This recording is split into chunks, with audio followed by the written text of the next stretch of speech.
you are twisting the minds of these people, the young people.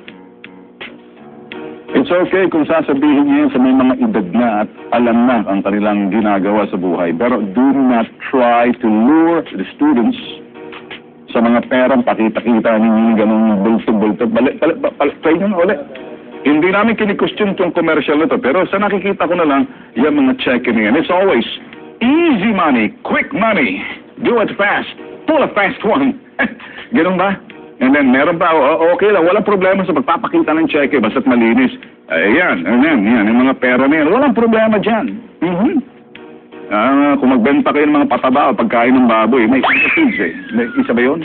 Okay, walang problema. Isa ba yung mga binibenta rin nila mga pagkain ng baboy? May uno feeds kasi eh. Hindi, ano to, well, Isus Mario. Bracelet. Ayun mga produkto. Pero kung estudyante yung kukunin ninyo at nagre-reklamo magulang dahil mga estudyante na yan tumatanggap ng allowance sa kanilang magulang, pagkatapos babalik sa kanilang magulang, ala na dahil ibinayan sa inyo, makinig kayo.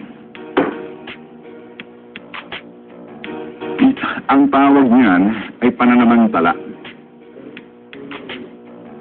Pananamantala sa kabubutan ng mga hindi pa masyado lalong-lalo na doon sa mga sa poder pa ng kanilang mga magulang na umaasa yung mga allowance nila na dapat magagamit sa pang-eskwela, binibili na sa ganyan para agad kumita ng pera.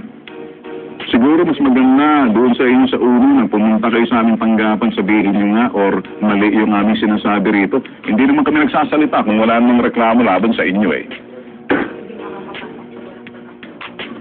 Ito pang parte na gusto namin sabihin sa inyo, sinubukan namin surveillance para makita itong sistema ninyo kung paano inyong recruitment. Alam ko, napagkahigpit, magaling kayo.